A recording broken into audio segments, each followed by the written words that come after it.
কোন কোন অভিনেতা কোন কোন অভিনেত্ৰী গায়ক চিকিৎসক সুমি বৰাৰ লগত জড়িত আছে মই জনাই আছো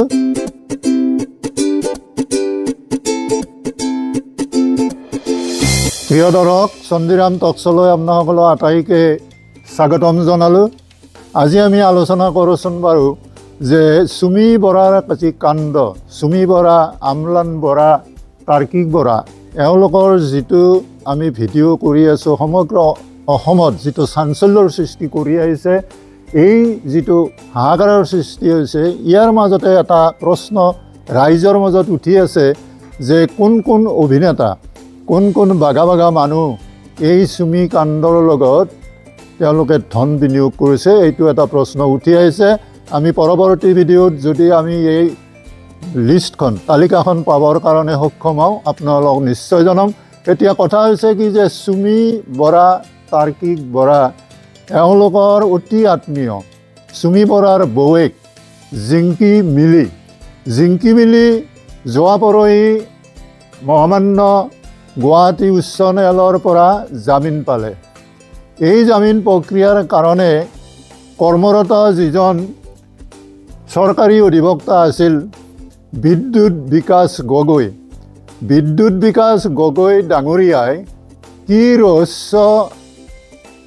ভিত্তিত কি ডিপ্ল'মেটিক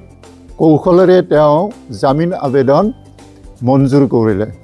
আমি জানো যে এটা কেছৰ যিটো এণ্টিচিপেটৰী বেল পাবৰ কাৰণে যিটো আয়ু থাকে পুলিচৰ আয়ু ইনভেষ্টিগেশ্যন অফিচাৰ বা তেনেকুৱা যি CIDৰ ইনভেষ্টিগেশ্যন চলি আছে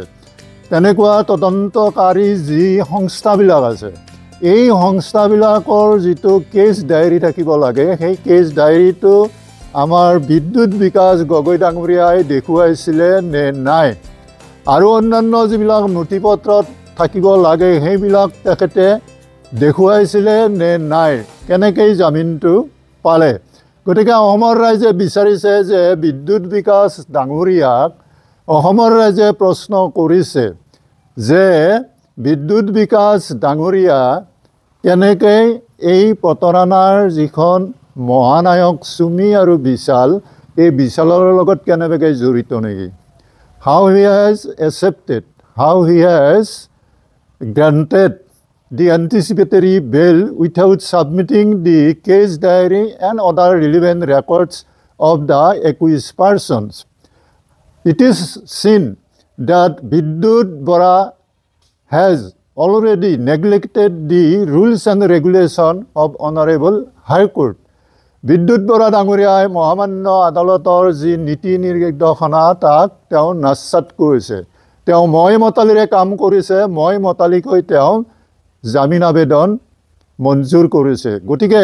আমি ৰাইজক আহ্বান কৰিম আমি বিদ্যুৎ বিকাশ ডাঙৰীয়াক আহ্বান কৰিম যে এনেকুৱা গৰিত কাম নকৰি ন্যায় পথেৰে যোনে ন্যায় পাব লাগে তেওঁ ন্যায় পাব লাগে আৰু মহামান্য আদালতৰ যি মৰ্যাদা তাক অক্ষুণ্ণ ৰাখিব লাগে ইয়াকে কৈ আমি সামৰণি মাৰিছোঁ